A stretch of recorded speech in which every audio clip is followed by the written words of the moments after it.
I can crack exam એટલે કે ICCE એકેડેમીની TET 1-2 નો જે બાળ વિકાસ શિક્ષણના સિદ્ધાંતોનું ટોપિક છે એ મુજબના MCQ તૈયાર કરેલી આ બુક છે. ટોટલ 3000 MCQ છે, ચેપ્ટર વાઇઝ MCQ આપેલા છે, જે તમને ટેટ 1-2 ની પ્રિપેરેશન માટે કામ આવશે. આગળ હું તમને વિડીયોમાં દેખાડું કે કયા કયા ચેપ્ટરના કેટલા MCQ આપેલા છે, ટોટલ કેટલા પેજની આ બુક છે, પેજની ક્વોલિટી કેવી છે, બધું આપણે વિડીયોમાં જોઈએ. તો ચાલો આપણે શરૂઆત કરીએ. ટેટ 1-2 ની જે લોકો પ્રિપેરેશન કરે છે એમાં જે બાળ વિકાસની શિક્ષણના સિદ્ધાંતો આવે છે ધોરણ 1 થી 5 ને 6 થી 8 માટે, એના માટેની MCQ ની બુક છે. 3000 MCQ છે, ચેપ્ટર વાઇઝ MCQ આપેલા છે.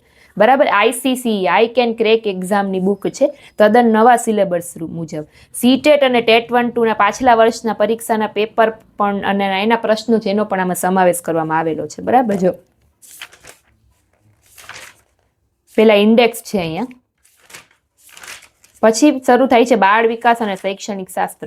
તો એમાં જે પેલો ટોપિક હોય જેમ કે વિકાસની સંકલ્પના, તો એના દરેક જાતના MCQ, સરળ MCQ, વિધાનવાળા, જોડકાવાળા, એ બધા MCQ નો સમાવેશ આમાં કરવામાં આવેલો છે, જેથી દરેક જાતની પ્રેક્ટિસ તમારે થઈ જાય. પછી અહીંયા સીટેટમાં પૂછાયેલા, સીટેટ એક્ઝામમાં જે પ્રશ્નો પૂછાયેલા એ પણ આપેલા. ટૂંકમાં સીટેટ વાળાને પણ આ બુક લાગુ પડે.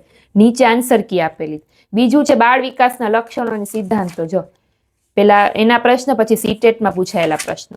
વિકાસને અસર કરતા પરિબળો, વારસો અને વાતાવરણ, સામાજિકીકરણની પ્રક્રિયા, આ બધા ચેપ્ટર, દરેક ચેપ્ટરના ચેપ્ટર વાઇઝ MCQ આપેલા છે. સીટેટમાં પૂછાયેલા પ્રશ્નો આપેલા છે, નીચે આન્સર આપેલા. પેજ ક્વોલિટી પણ સારી છે.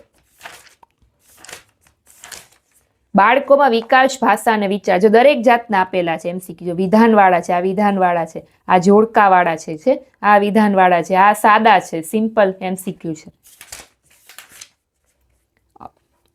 વ્યક્તિગત ભિન્નતા, અધ્યયનનું મૂલ્યાંકન, અધ્યયન માટેનું મૂલ્યાંકન, એના MCQ. જો આ જોડકાવાળા છે, આ બધા જોડકાવાળા છે. એવા જ ઘણી બધી વાર એક્ઝામમાં પૂછાતા હોય છે. સમાવેશી શિક્ષણ, વિકલાંગતા વિશેના MCQ. જો સીટેટમાં પૂછાયેલા પ્રશ્નો છે, આ બધા સીટેટના પ્રશ્નો છે. સીટેટના પેપર જેને દીધા હોય એને ખ્યાલ હશે લાસ્ટ ટાઈમમાં. પછી અધ્યયન અને અધ્યાપન શાસ્ત્ર, કે બાળકો કઈ રીતે વિચારે છે ને શીખે છે, તો એને લગતા MCQ છે.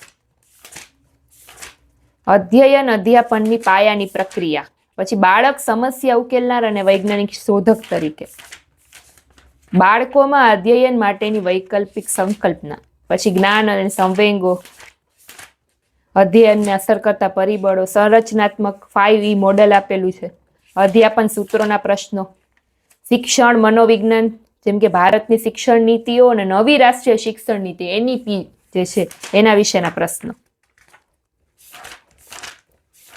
ઘણા બધા MCQ. RTE એક્ટ 2009 વિશેના પ્રશ્નો, શૈક્ષણિક દિવસો, શૈક્ષણિક સાલવારી, શૈક્ષણિક સંસ્થાઓ વિશેના, શિક્ષણ પંચો જે છે એના MCQ, શૈક્ષણિક યોજનાઓ બધી જે હોય છે.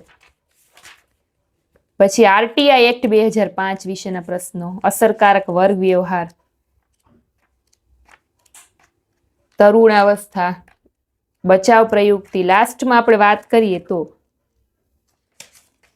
ટોટલ 215 પેજની આ MCQ ની બુક છે. પરચેસ કરવા માટેની લિંક ડિસ્ક્રિપ્શનમાં મળી જશે, કોન્ટેક્ટ નંબર પણ મળી જશે.